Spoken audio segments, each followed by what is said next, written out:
자, 그렇다면 이거 일자로 여기를 막고 일자로 놓는다면 바람이 어떻게 되겠느냐 하는 겁니다. 큰 쪽에서 작은 쪽으로 이동한다. 손 들어보세요. 작은 쪽에서 큰 쪽으로 이동한다. 손 들어보세요. 대답을 제가 한번 보여드리겠습니다. 하나, 둘, 셋. 저 그때 놀랐죠? 오, 열리는 이렇게. 이 수업, 이걸 왜 보여줬냐면요. 이것이 자기 생각과 다름을 보여주는 거예요. 오늘 발제자와 토론자 소개와 내빈 소개는 오늘 좌장이신 광주광역시 교육문화위원장이시고 좌장이신 명진님을 먼저 소개하도록 하겠습니다. 나머지는 명진님께 넘기도록 하겠습니다. 네, 감사합니다. 방금 인사드린 시의회 교육문화위원장 명진입니다. 네, 오늘 이렇게 AI 교과서 혁신인가 절속인가 이 어떤 정말 중요한 토론회인데요. 토론회에 와주신 여러분들께 진심으로 감사드립니다. 일부 사회를 봐주신 우리 분을 본인 소개를 잊으신 것 같아요. 우리 김민정 교수님이신데요. 광주전남 시민연대 상임 대표를 하고 계십니다. 박수해 주십시오.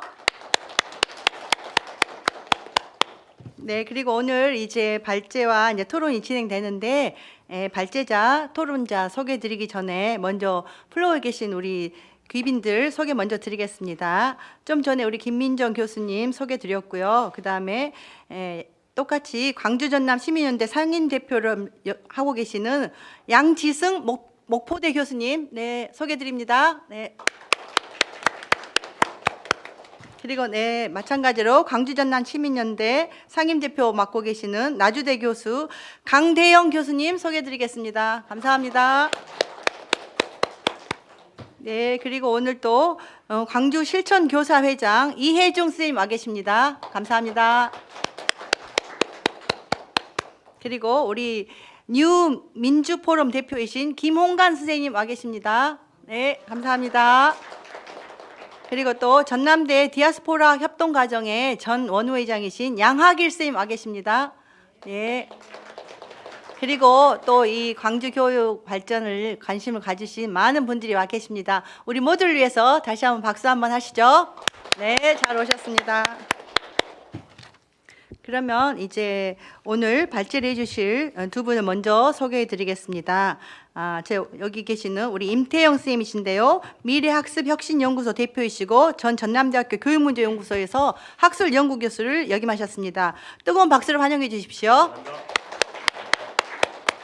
그리고 또 한 분 발제자님, 광주 전남 시민연대 상임 대표이신 정성홍 선생님이십니다. 네, 그리고 오늘 토론을 해주실 우리 최유진 학부모연합회 고등부 동부 대표이십니다. 네, 뜨거운 박수로 환영해 주십시오. 그리고 우리 정일승 광주 실천교육교사 모임 선생님이십니다. 감사합니다. 그리고 저쪽에 계시는 우리 윤정현 광주교사 노동조합 수석 부위원장이십니다. 네. 그리고 우리 김지연 선생님께서는 지금 이제 학교 수업이 늦게 끝나가지고 오고 계신다고 하니까 아마 첫 번째 발제 중에 오실 걸로 기대하겠습니다.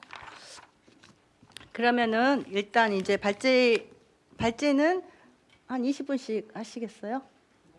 15분씩? 네, 발제 15분씩 하시고 또 토론은 7분 이내에 토론을 해주시고 또 플로어에서 같이 의논을 제시해 주실 의견 있으시면 같이 해주시고 그렇게 해서 오늘 뜻깊은 그리고 유익한 토론회가 될 수 있도록 했으면 좋겠습니다. 그럼 먼저 첫 번째로 우리 임태영 대표께서 AI 디지털 교과서 시대 교육과 기술의 상생 방안은 이란 주제로 발제를 해주시겠습니다. PPT를 사용하는 관계로 저희가 잠시 좌석을 이동하겠습니다.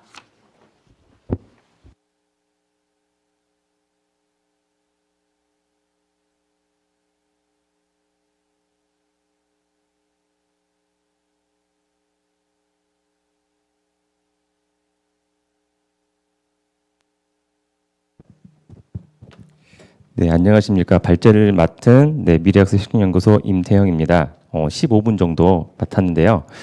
저는 전공을 이제 교육공학이라는 교육학의 세부 전공을 했고, 이제 대학에서 이제 강의와 연구를 하고 있는 연구자입니다. AI 디지털 교과서가 이제 본격적으로 이제 진행이 되는데요. 교육과 기술이라는 측면에서 이 두 가지가 같이 가고 있습니다. 그런데 우리가 뭐 기술을 줬다 보면은 뭐 중요한 걸 놓칠 수도 있고 등등의 다양한 우려점들이 생각이 됩니다. AI 디지털 교과서가 사실 안 써보신 분들은 무엇인지도 잘 모르실 겁니다. 그래서 오늘 이제 시민분들께 좀 이해를 돕고자 하는 측면에서 AI 디지털 교과서가 대체 어떤 기능들이 들어와 있는지 기술적인 측면을 좀 설명을 드리고, 그리고 우리 이제 교육에 들어왔을 때 어떤 점들을 우리가 좀 생각을 해봐야 되는지에 대해서 좀 준비를 해보았습니다. 그래서 중요한 2번, 3번이 중요한데요. AI 디지털 교과서에 들어간 핵심 기술들이 굉장히 많이 있는데 그중에 대표 기술은 저는 저 두 개라고 생각합니다. 첫 번째는 교사를 위한 AI 보조교사라는 기능이 들어와 있고요. 그리고 학생들을 위한 AI 튜터라는 기능이 들어와 있습니다. 이 두 가지 기능이 뭐 다는 아니지만 핵심 기능 중에 이제 두 가지가 들어가는데 그 두 가지 기술에 대해서 어떤 건지 소개해 드리고, 이것을 우리가 교육에 있어서 어떤 점들을 좀 조심해야 되는지를 이렇게 좀 밸런스 있게 소개하는 시간을 갖고자 합니다. 네, 먼저 AI 디지털 교과서는 실제로 안 써보셨다면 어떻게 생긴지 잘 모르실 텐데요. 일단 이 정책의 도입의 배경은 다들 알고 계실 겁니다. 바로 이제 작년 2월 달에 교육부에서 나온 디지털 기반 교육혁신 방안에서 이제 발표가 됐었고, 그게 벌써 이제 올해가 1년이 지난 지금은 이제 교사 연수라든지 그런 프로토타입 연수, 그리고 이제 검인정 절차 끝나고 이제 겨울 지나고 나면은 정식 버전을 우리가 기다리고 있습니다. 이런 배경으로 가지고 있는데요. AI 보조교사라는 것이 제 핵심 기능이라고 말씀을 드렸습니다. 지금 화면에 보시는 것은 프로토타입에 나와 있는 기능이고 아마 정식 버전은 조금 다르게 생겼을 수도 있습니다. 하지만 올해 교사 연수를 진행했을 때 나왔던 프로토타입 기능인데요. 거기 교사 아이디로 로그인을 하면 AI 보조교사라는 기능이 저런 식으로 교사에게 어떤 브리핑을 해줍니다.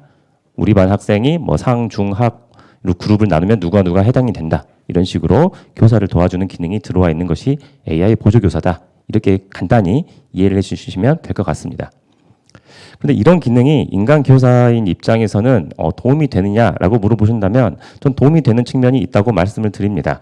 왜냐하면 이제 학생들의 어떤 수준이 객관적인 데이터로 저장이 돼서 그걸 인간 교사가 이런 데이터가 없이는 우리가 가늠 짐작을 했었어야 됐는데 객관적인 데이터로 보여주기 때문에 이 학생이 알고 보니까 뭐 상위권, 이 알고 보니까 좀 덜 아직 못 쫓아가고 있다. 이런 객관적인 데이터로는 파악이 된다는 측면에서 그 부분에서는 도움이 됩니다.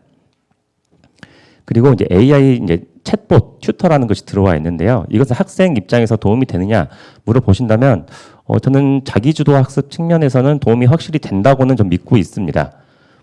예를 들면 학생이 자기가 풀어봤던 문제가 있으면 거기에 대한 전체 평균 대비 자기가 뭐 중위권인지 하위권인지가 객관적으로 파악이 되고, 그리고 또 이렇게 뭐 선생님한테 물어보고 싶은 내용이 있을 때 뭐 선생님이 날마다 24시간 대기하는 건 아니잖아요. 그래서 챗봇 컴퓨터한테 물어보듯이 우리가 챗 GPT는 다들 알고 계실 겁니다. 그런 것처럼 그렇게 챗봇에게 물어볼 수 있다는 그런 기능은 좀 좋은 측면 같습니다. 네, 이렇게 생겼습니다. 실제로 이렇게 채팅창처럼 생겼습니다. 그래서 채팅을 하면 이렇게 대답을 해주는 이렇게 생긴 것이 AI 튜터다. 이렇게 말씀드릴 수가 있겠습니다. 자, 그렇다면 이 두 가지 기능 중에 AI 보조교사에 대해서 우리가 좀 생각을 좀 해보도록 하겠습니다. 먼저 학습 분석학이라는 제가 좀 어려운 용어를 가지고 와서 좀 죄송스러운데요. 이 학습 분석학이라는 것은 2010년대에 새롭게 생겨난 기술이라고 보시면 됩니다. 즉 빅데이터 시대가 시작이 되면서 데이터가 많아지고 그런 데이터를 바탕으로 우리가 예측을 해볼 수가 있습니다. 기술적으로. 자, 그렇다면 교육의 데이터가 많아지면, 특히 학생 데이터가 많아지면 그걸로 학생 수준도 예측을 해볼 수가 있습니다. 그래서 현재의 데이터를 기반으로 이 학생이 최종적으로는 어떤 점수가 나올 것이야 라고 우리가 어림짐작으로 과학적으로 사실 예측은 할 수가 있습니다. 그런데 이 기술의 핵심은 인간입니다. 왜냐하면 기술은 현재 상황을 바탕으로 예측을 해서 미래에 어떨 거야 라고 보고만 해줍니다. 그럼 그 결과를 보고 나는 어떻게 행동해야지라고 판단을 내린 건 사실 교사거든요. 그래서 교사가 데이터를 보고 어떻게 해야겠다라고 이 처방의 주체가 교사라는 점이 우리가 반드시 알아야 될 부분입니다. 그러면 교사에게 도움이 되는 자료들을 주로 시각화해서 보여줘야 됩니다. 숫자로 보여주면 이게 잘 와닿지 않거든요. 그래서 그래프 같은 걸로 잘 보여줘야 되는 그런 핵심이 기능이 있습니다. 실제로 이게 대학에서는 이루어지고 있었습니다. 2010년대 전 세계 최초 사례는 주로 애리조나 주립대학의 이 어드바이저를 이제 들고 있습니다. 실제로 2014년, 15년 정도에 도입을 했고요. 국내에서는 중앙대학교가 2019년 정도에 도입을 합니다. 제가 알기로는 중앙대밖에 없는 걸로 알고 있습니다. 다른 대학교도 있는지 모르겠는데 국내에서는 중앙대학교가 가지고 있습니다. 자, 이 두 가지 사례를 제가 실제 사례를 가져왔는데요. 여기서 우리가 디지털 교과서의 차이를 우리 객관적으로 좀 이해를 해보도록 하겠습니다. 대학에서 쓰는 데이터는 거시적인 데이터입니다.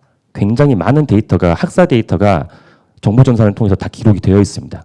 학생들의 들었던 교과목, 시험 성적, 심지어 입학 전형 등등, 도서관 대출 횟수 등등 모든 데이터가 다 기록이 되어 있습니다.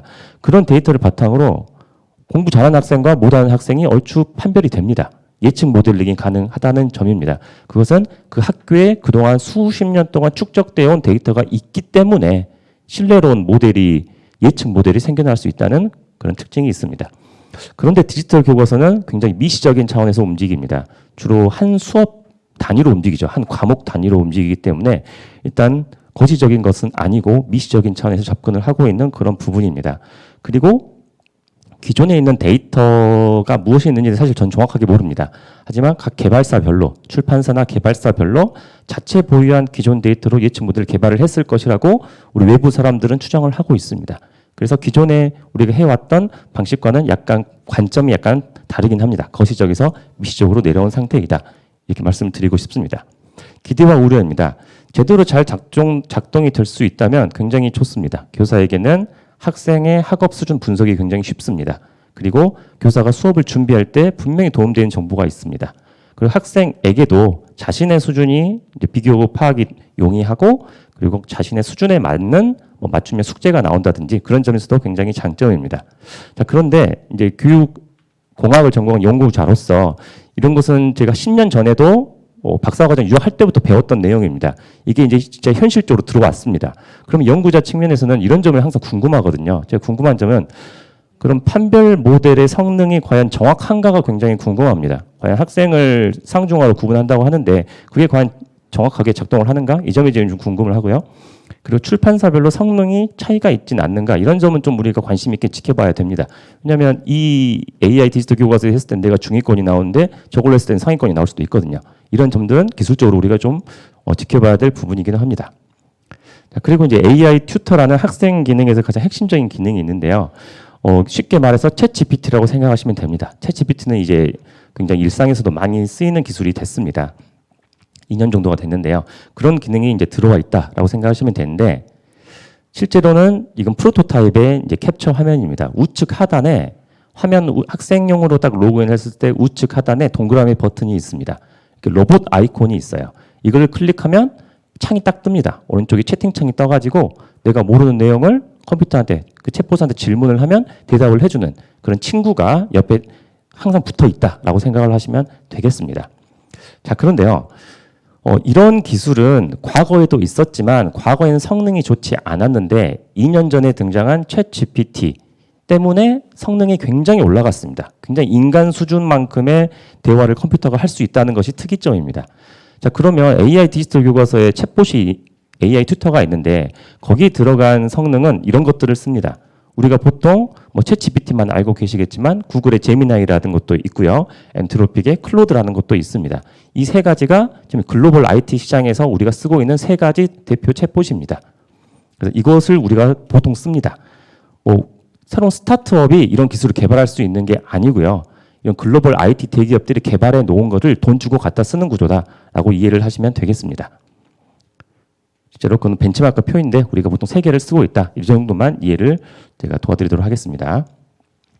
즉 AI 튜터는 생성형 AI를 쓸 수 있는 챗봇이라고 생각하시면 되겠습니다. 즉 챗 GPT 사이트 가서 쓸 수 있는 그런 기능이 AI 디지털 교과서로 들어와 주었다라고 우리가 볼 수 있는데요. 장단점이 있습니다. 장점은 챗GPT 같은 거는 유료 서비스입니다. 유료 서비스에 공짜로 못 씁니다.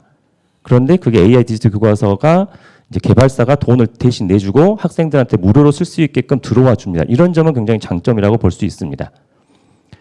사실 이제 지금 AI 디지털 교과서 개발사가 자체 개발한 모델이 아니고 아까 제가 말씀드린 챗GPT라든지 구글 제미나이라든지 이런 거를 개발사들도 돈 주고 빌려다가 쓴다. 이 점이 이제 사실이니까 이 점을 우리가 알고 있으셔야 됩니다. 자, 그렇다면 우리는 항상 이런 걱정을 하죠. 챗GPT를 수업에 교육에서 쓰는 게 과연 좋냐라고 물어보신다면 그 논란이 2년 전에 챗GPT 상용화 때부터 굉장히 크게 일었습니다. 저는 이제 교육공학자로서 전 써도 된다고 저는 믿고 있습니다. 하지만 전제 조건이 항상 있죠. 정말 잘 써야 됩니다. 왜냐하면 제가 대학에서도 강의를 하고 학생들 대상으로도 굉장히 챗GPT 같은 거 많이 해서 수업도 진짜로 합니다. 그런데 실제로 그 2년 동안 써보니까요, 여러 가지 단점들도 스스로 느끼고 있습니다. 그런 점들도 우리가 정말 잘 써야 되는데요. 지금 화면에 보시는 것은 서울교육청에서 배포한 생성형 AI 활용 가이드라인입니다. 이렇게 교육청에서 이렇게 개발을 해서 각 일선 학교로 지침을 줍니다. 그래서 일반 교사들은 그냥 막 쓰면 되는 것이 아니고 최소한 이런 지침에 따라서 학생들한테 안전하게 쓰게끔 안내를 해야 합니다. 긍정적 측면은 전 당연히 좋은 점이 많다고 생각을 하는데요. 굉장히 성능이 좋습니다. 인간만큼의 성능이 나오고 실제 벤치마크 테스트에서 IQ가 90이 넘습니다. 실제로 인간 IQ의 평균에 근접하고 있고요. 그리고 검색 시간 절약 등 효율성도 높고 그리고 자기주도 학습 측면에서는 전 좋은 점이 분명히 있다고 믿고 있습니다. 하지만 비단 AI 디지털 교과서 이게 있어서 그런 게 아니고요. 챗 GPT 같은 것이 우리 주위에 존재를 합니다. 이걸 우리가 교육에 썼을 때 뭐가 안 좋냐라는 일반론에서 말씀을 드리면 먼저 학생 입장에서 이거를 굉장히 과도하게 의존할 가능성은 당연히 큽니다. 저도 대학에서 수업을 하고 있지만 제 수업 과제를 챗GPT로 해온 학생들 너무너무나 많이나 봅니다. 그래서 굉장히 좀 어려움을 겪고 있는데요. 심지어 AI는 부정확한 정보를 제공할 수 있다는 위험이 있습니다. 우리가 할루시네이션이라고 하죠. 잘못된 정보가 나옵니다. 하지만 그 교과 내용을 잘 모르는 학생 입장에서 잘못된 정보를 챗GPT에 줬을 때 그거를 2차 검증을 할 수 있어야 되는데 학생들은 아직 그게 좀 부족합니다. 그래서 그런 점은 좀 우려가 됩니다. 그리고 역시나 세 번째는 표절 문제입니다. 특히 굉장히 윤리적인 문제이기도 하는데요. 대학에서는 이런 걸 굉장히 쓰는 거를 굉장히 사실 금지를 하고 있습니다. 왜냐하면 다들 과제를 해올 때 표절을 해와버리거든요. 그런 점은 굉장히 우려가 됩니다. 학교에서도 마찬가지일 것 같아요. 학생들이 자신의 생각을 펼쳐야 되는데 자신의 생각을 말하지 않고 AI가 대답해준 답변을 거의 그대로 옮겨서 하는 경우도 있을 거고요. 이런 거는 교육으로 풀어야 되는 문제라고 생각을 제가 합니다. 그리고 마지막으로는 이제 교육과 기술이 같이 가고 있습니다. 이거는 거부할 수 없는 큰 흐름이라고 저는 생각을 합니다. 그런데 우리가 좀 안전하게 이런 거를 좀 잘 갈 수 있는 방안이 뭘까 해서 제가 몇 가지 제안 사항을 준비해 보았는데요. 먼저 공공민간 파트너십은 미국에서도 하고 있고 우리나라도 좀 하고 있습니다. 즉 그 기업과 교육이 같이 좀 협력을 해서 좀 가야 된다는 점은 저는 크게 동의를 합니다. 서로 배척하는 관계가 아니라 같이 가야 된다는 점은 좀 동의를 하고요. 그런데 여기서 교육이 저는 중심을 잡고 있어야 된다고 저는 굳게 믿고 있습니다. 앞서 나간다고 기술을 쫓아가면 안 된다고 저는 생각을 하고요. 교육의 중심을 잡고 좀 비판적으로 생각할 건 생각을 해야 된다고 생각을 하는데 6가지 정도를 전 제언을 좀 드리고 싶습니다. 첫 번째는 AI 디지털 교과서의 성능의 투명성에 대해서 우리가 좀 비판적으로 잘 감시를 할 필요가 있다라고 생각을 하고요. 그리고 두 번째는 윤리적 가이드라인을 좀 지금 만들어진 것도 있습니다. 그런 것을 빨리 확산시켜서 현장에서 적용하는 교사와 학생들이 그런 걸 좀 빨리 받아들이고 좀 안전하게 썼으면 좋겠다 이런 생각을 갖고 있습니다. 그리고 세 번째는 기술적 지속 가능성인데 이게 기술이 계속 발전을 해 가야 됩니다. 그리고 잘 유지가 되어야 하고요. 잘 되었다가 안 되면 안 되겠죠. 그런 부분도 우리가 지켜봐야 되고 네 번째는 학습자 중심 접근. 결국에 교육의 본질이 학생을 생각하는 건데 이런 것은 우리가 항상 지켜야 되지 않나 이렇게 생각을 합니다. 다섯 번째는 데이터 보안 및 보호. 데이터가 굉장히 노출이 쉽습니다. 특히 학생 데이터 같은 것이 굉장히 온라인의 서버에 다 저장이 되는데요. 미국에서는 이런 거를 90년대부터 법으로 제정해서 기업들이 함부로 열람하지 못하게 하고 있습니다. 근데 우리 사실 데이터는 이제 민간에게 사실 넘어가게 됩니다. 그 점은 사실입니다. 그 점을 우리가 보호를 잘 해야 된다. 이 점을 좀 강력하게 말씀드리고 싶고요. 마지막으로는 지속적 연구 및 개선. 결국 AI 디지털 교과서 같은 이런 서비스는 앞으로 점차 커질 겁니다. 좀 커질 거라고 생각을 하는데요. 그렇다면 지금 사실 초기 버전은 성능이 안 좋을 수도 있습니다. 기대 이하일 수도 있습니다. 하지만 이것이 좀 발전이 충분히 좋게 될 수 있다면 교육에 도움이 된다고 생각을 하는데 그렇게 될 수 있도록 좀 다들 우리가 이렇게 눈에 불을 켜고 같이 열띤 논의를 해봐야 되지 않나 이런 생각을 가지고 있습니다. 네, 그럼 여기서 발제를 마치도록 하겠습니다. 네, 감사합니다.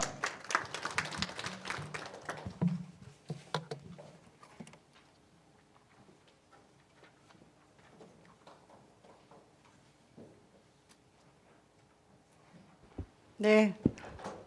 두 번째 발제가 계속 PPT, 네, 불을 켜주셨네요.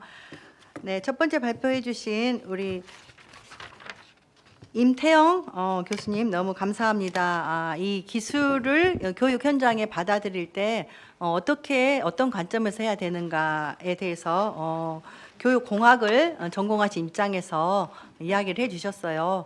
그래서 지금 진행되어 가지고 발전되어 가는 이 기술이 언젠가는 우리 교육 현장에 들어오고 이것을 잘 활용하는 인재로 우리가 교육을 시켜 나가야 되는데 거기에서 이제 기술의 지금 현재 어느 정도까지 우리의 기술이 발전하고 있는가 그리고 그 장단점은 무엇인가를 밝혀주셨고 또 우려되는 점에 대해서도 이야기를 하시면서 그러나 교육의 본질을 잊어서는 안 된다 하는 말씀을 주셨습니다. 감사합니다. 우리 임 교수님께서 발제하시는 동안 우리 좀 전에 소개해드리지 못했던 토론자 한 분이 오셨습니다. 우리 김지연 선생님 소개해드리겠습니다. 전교조 광주지부 참교육실 소설입니다. 박수로 큰 박수 해주십시오. 네, 감사합니다. 그러면은 두 번째 발제로 우리 정성홍 광주전남 시민연대 상임 대표께서 발제를 해주시겠습니다. 역시 PPT를 사용하시죠? 네, 네. 네, 감사합니다. 조금 전에 소개받은 시민연대 상임대표 정성호입니다. 저는 학교를 떠난 지 한 6년 정도 된 것 같아요. 근데 제가 이 디지털 교과서에 대한 내용을 들으면서 심각한 문제가 있는데 왜 조용하지? 지역에서도 조용하고 전국적으로도 조용해서 제가 명진 위원장님께 토론을 제안했더니 흔쾌히 받아주셔서 감사의 말씀을 다시 한번 드립니다. 뜨거운 박수 부탁드리겠습니다. 감사합니다. 그리고 늦게 오신 김지연 선생님은요, 시교육청 5층인 줄 알고 거기까지 갔다 오셨어요. 얼마나 갔다 오실 때 마음이 정말 조급하고 얼마나 때릴 때 화날 수도 있고 막 고생하셨는데 괜찮아요? 네, 박수 한번 부탁드립니다. 예, 고맙습니다. 저는 디지털 교과서를 바라보는 시각이 공학에서 볼 수도 있지만은 교육학에서 교육 심리학에서 볼 수도 있는 겁니다. 저는 그 교육 심리학 측면에서 이야기를 나누고자 합니다. 2025년 대한민국이 최초로 AI 교과서를 도입하겠다. AI 디지털을 교과서 지위로 법적으로 만들어 놓고 실시한 겁니다. 그래서 모든 학생들 개인에게 맞춤형 학습을 통하여서 학습 격차를 해소하고 교육의 효율성을 높이겠다는 야심찬 교육 혁신이다, 교실 혁명이다 라고 제안하고 발표하고 있습니다. 그러나 저희들이 볼 때는 도입의 성급함은 뭘 의미하냐면요. 2002 개정교육과정이라는 것은 2002년부터 준비해가지고 내년 2025년에 시작하는 거예요. 이미 문재인 정부 때부터 교육과정을 준비하고 있었는데 갑자기 이게 끼어듭니다. 언제? 윤석열 대통령이 2020년 당선되고 그 뒤로 1년 후인 23년 1월 하겠다 하고 조금 전에 발표한 2월 공문을 보셨죠? 2월에 나갑니다. 그리고 6월 달에 발표를 합니다. 일정을. 지금부터 내년 5월까지 교과서를 완벽하게 개발하고 8월에 검정하고 올해 9월부터 내년 2월까지 학교에 적용한 다음에 그 여부를 판단하겠다라고 발표합니다. 그런데 놀라운 것은 아직도 교과서에 실물이 존재하지 않는다는 겁니다. 놀라운 일 아닙니까? 이건 다른 게 아니라 교과서예요. 우리가 말할 때 교과서라면 뭘 의미합니까? 그것이 교육 내용의 중심이 되는 건데 아직도 실물을 현장 교사님들한테 보여주지 않으면서 내년부터 시행하겠다고 했는데 그것을 반대한 교육감도 있지만 동의해 준다는 것은 정말 이해할 수 없는 겁니다. 그건 저는 마치 뭐런 생각이 들었냐면은 유전자는 굉장히 과학적으로 발전된 건데 유전자 변형 콩으로 만든 두유를 한 번 시험도 안 하고 마셔봐라. 학생들에게. 그거와 똑같은 겁니다. 아직 검증도 안 한 단계에서 나온 신형 이걸 한번 학생들한테 교육시켜봐라. 부모님은 가장 좋은 음식을 아이들에게 먹이고 싶어 해요. 교사는 어떤 마음일까요? 가장 질 높은 교육을 아이한테 제공하고 싶어요.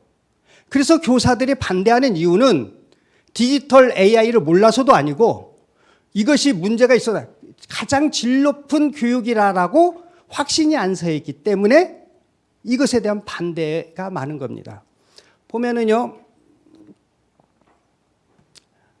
2002 조금 전에 설명드렸잖아요. 그리고 맨 마지막에 나와 있는 거 한번 보시면은 2002 개정교육과의 추진 체계가 가장 밑에 뭐라고 써 있습니까? 국민과 함께하는 교육과정을 개정하겠다. 2002 개정교육과정을 만들면서 시도교육과 의견들을 전부 수렴해서 만들었거든요. 근데 갑자기 윤석열 정부에서 끼어든 겁니다. 그래서 조사를 해봤더니 고민정 의원실에서 학부모 82%, 교원 73%가 반대예요. 그렇다면 이걸 어떻게 해야 될까요? 맨 마지막에 국민과 함께 한다면 폐기해야 되지 않겠습니까? 이것은 스스로 방향을 정해놓고 스스로 역행한 아이러니한 것을 아이들에게 부끄러워서 정말 말을 할 수 없는 단계다. 저는 이렇게 설명드리고 싶습니다. 그러면은 이제 제가 조금 흥분을 가라앉히고 정말 교육 심리학적으로도 문제가 없느냐 이 지점을 한번 보고자 합니다. 우리가 교육이 됐다라는 것은 세 가지를 의미합니다. 하나는 지적인 능력, 인지 능력이라고도 하고요. 그 다음에 정서적인 거, 그 다음에 사회성인 상호작용을 일어날 때 교육이 이루어졌다. 이것을 내면화하고 표현하고 살아가는 민주시민으로 살아가는 것을 이걸 교육을 했다라고 표현하는 겁니다. 그렇다면 거기에서 우리 교육심리학적인 우려와 연관관계를 한번 보도록 하겠습니다. 이 그래프는 2년마다 피사에서 세계에 있는 모든 초중고 학생들의 학력을 평가합니다. 저게 잘 보이실지 모르지만은 수학, 읽기, 과학 이 세 가지 영역을 가지고 조사한 겁니다. 그랬는데 놀라운 건 갑자기 여기에서 뚝 떨어지죠. 한 번 꺾이고 두 번 꺾입니다. 이거 우리나라뿐만 아니라 전 세계가 학력이 갑자기 떨어지는 기점이 있어요. 이건 제가 가져온 게 아니라 여러분 검색해 보면 2022년 국제학력 비교평가 피사 결과가 들어가면 나옵니다. 여기 이 22년이 무슨 해인지 혹시 기억하십니까? 네, 맞습니다. 아이폰이 나오던 시대예요. 아이폰이 전 세계의 학생들의 학력을 저하시켰습니다. 그럼 2019년은 2018년 그때 떨어진 건 뭐 때문일까요? 코로나 전국에서 학생들이 학력이 뚝 떨어졌어요. 학력뿐만 아니라 정서적으로 불안이 가중됐다라는 것은 우리가 잘 알고 있고 발표된 사실일 겁니다. 외국 사례 분석을 한번 해보겠습니다. 19년, 23년, 23년 저게 뭘까요? 각각 폐기한 년입니다. 알트스쿨 많이 들어봤죠? 미국의 최고인 구글 엔지니어가 만든 학교예요.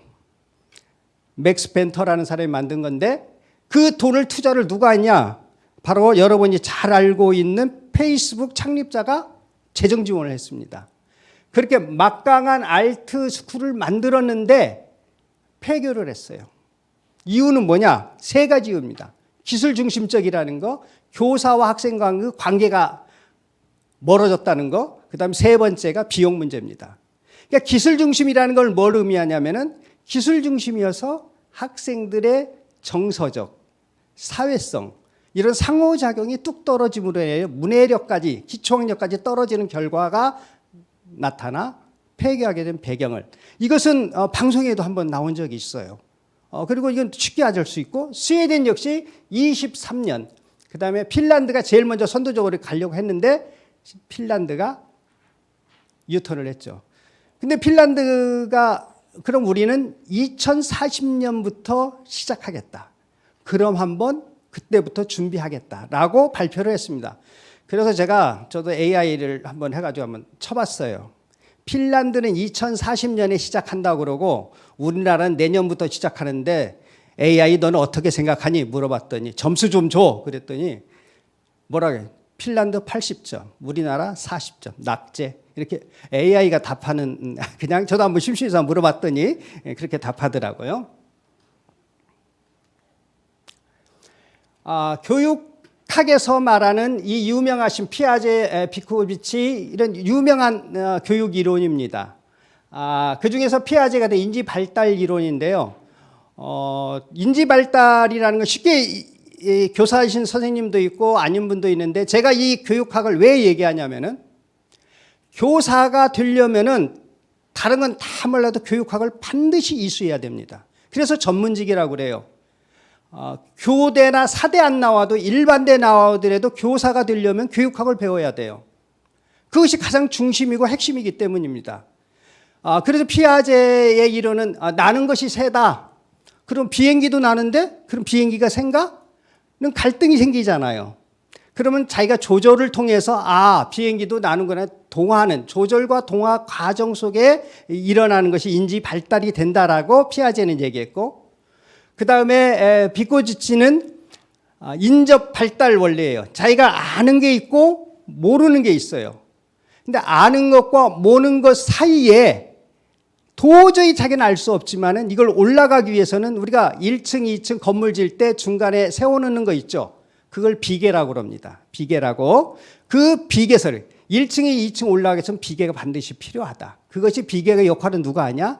친구하고 상호작용을 통해서도 되게 하고 그다음 교사를 통해서도 이루어져서 더 높은 지식을 알게 된다는 것이 바로 비코비치의 이야기입니다. 제가 지루하실 것 같아서 잠깐 뭐 하나 보여드리도록 하겠습니다.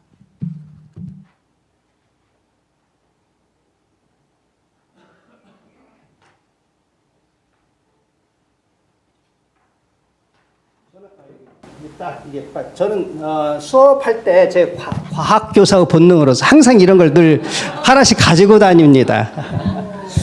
그래서 한번 요 밸브죠. 네. 밸브인데 바람을 불면 나가는데 이게 수직이면은 막히는 거고 수평이면 들어가는 거잖아요. 그래서 이렇게 불면은 이게 풍선이 커집니다.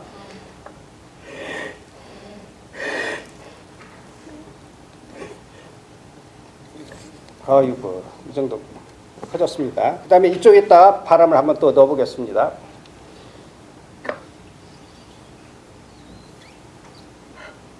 이 정도만 넣어. 집중하잖아요. 저게 뭘까? 그리고 여기를 막겠습니다. 그리고 제가 이 밸브를 일자로 다 놓으면은 바람이 이동하겠죠. 네. 이게 미리 해서 조금 빠졌군요. 잠깐만요. 죄송합니다. 이게 늘 이렇게 현장에서 꼭 그런 경우가 생겨요.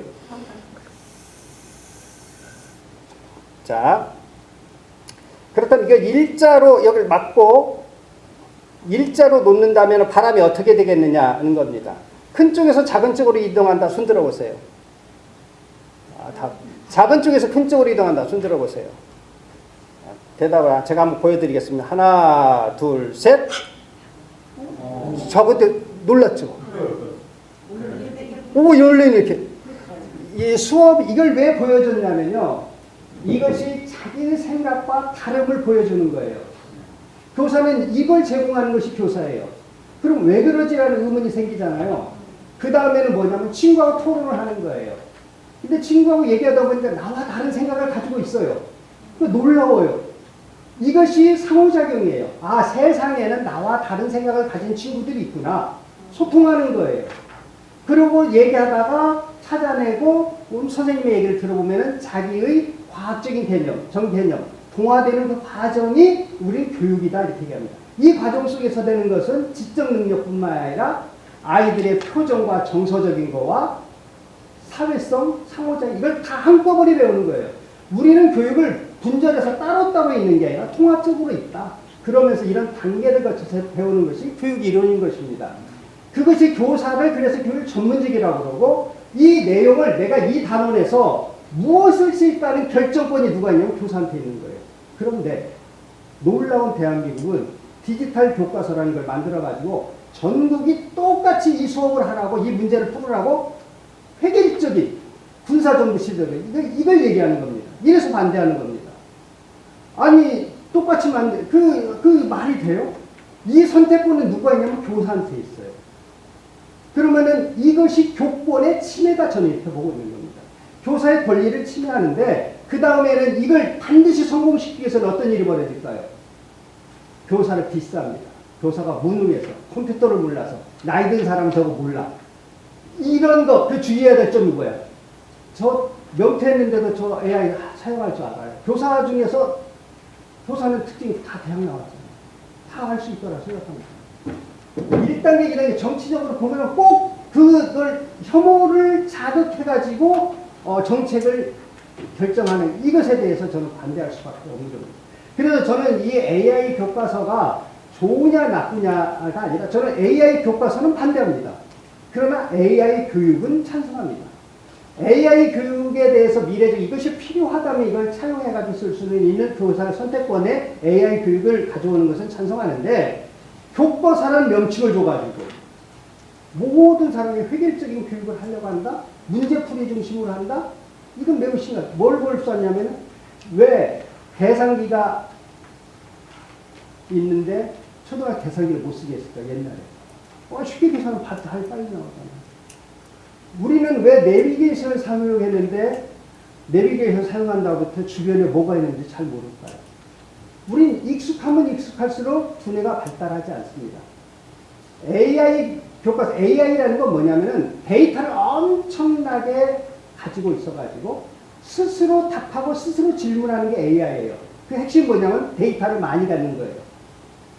이것이 사람에 적용하면은 지금 어린 학생들에게는 데이터를 많이 갖게 하기 위한 교육을 시켜야 되는 것이지 남의 데이터를 갖다 빨리 따라 쓰는 걸 가르치는 게 아니에요. 이건 누가 해야 되느냐? 성인이 돼서도 충분해요. 전 놀라운 것은 피사에서 우리가 마이크 나중에 해도 되죠? 뭐겠죠? 피사에서 보면 우리가 2등에서 5등 안에 들어요. 세계적인 초중고 학생들은 세계적이에요. 근데 대학은 100위 안에 드는 대학이 몇 개가 있을까요? 있긴 있어요. 몇 개 안 돼요. 그렇다면은 우리나라의 미래를 본다면 누구를 혁신해야 될까요? 초중고등학교를 더 짜야 될까요?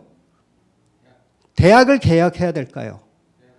우리는 미래를 생각하는 것에 나는 이제 좀 고민을 좀 해봐야 되고 AI가 좋은데 AI를 언제 써야 되느냐, 몇 살일 때 써야 되느냐, 그리고 중독이 되지 않은 나이가 뭐냐, 자기 결정권을 내릴 수 있는 시기가 언제냐 이런 연구를 했느냐 이거예요.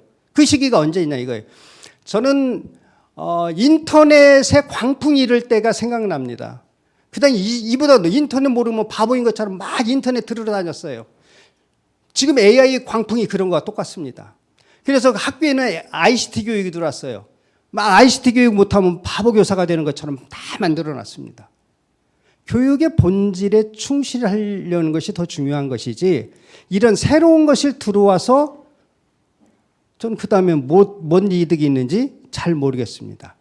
그래서 저는 이것을 반대하는 이유는 교육학적으로 이런 의미에서 반대를 합니다. 조금 전에 말씀드린 대로 저는 이제 권고사항은 우리가 과학을 가르치면서 고전 과학도 가르치고 현대 과학도 가르칩니다.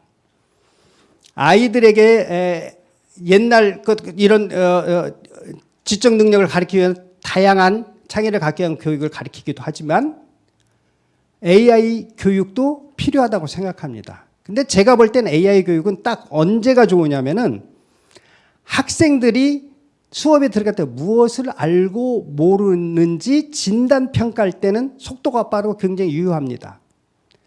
근데 AI를 안 써도 돼. 아이들 시험 보면 있잖아요. 그걸 사진을 찍어가지고 AI에다 집어넣으면 자기가 다 평가해요. 교사 한 명만 AI 있어도 돼요. 근데 학생 1인당 교과서에 10만 원 돈이 되는 그 돈을 주고 사야 된다는 이런 예산 낭비에 학생들 형성 평가할 때도 좋아요. 속도가 빠르니까. 그런 의미에서 평가는 좋지만은 수업 속에서는 나는 좀 부적절하다 이렇게 보는 입장입니다. 왜 그러냐면은 창의성을 해치는데 이런 거예요. 할 얘기가 많아가지고 막 그 AI는 질문하는 거잖아요. 나하고 1대1. 내비게이션이 길 틀렸을 때 내비게이션이 화를 낸 적이 있어요, 없어요? 한 번도 화를 낸 적이 없어요. 이게 컴퓨터에 그 AI가 정서 교육을 한다니까 오늘 아침은 날씨가 어떻고 오늘 기분이 어떠세요? 물어보는 걸 정서 교육이라고 해요. 근데 그건 틀린 말이죠. 정서라는 것은 걔는 항상 답이 자기가 가지고 있는 정답만 가지고 얘기하는 사람과 대화하는 거예요. 그렇다면 정답이 아닌 사람과 대화할 때 학생들은 삶은 어떨까요? 다른 사람도 만나잖아요. 그런 사회적인 완전히 지금보다 더 심한 인간과 인간과의 고려 관계를 끊을 수도 있는 위험한, 극단적인 말로 굉장히 위험한 교육이기도 하다. 그리고 창의성도 해체한다. 저는 이렇게 보고 있습니다. 그 다음에 검증과 아까 얘기한 대로 검증 단계가 있어야 되고 그 다음에 전부 이런 토론회를 통해서 합의하고 그래서 충분히 교육적인 사회적 의미가 있는가를 본 다음에 가도 늦지 않다. 대한민국 왜 이렇게 바쁘냐? 저는 이걸 묻고 싶습니다. 윤석열 정부의 교육정책 과연 이것이 맞는지 그것에 무조건 동의해주는 교육감들 정말 반대를 이걸 해야 되는지 아닌지 판단해야 되는 이 중요한 기로에 저희는 서 있다 이렇게 봅니다. 감사합니다.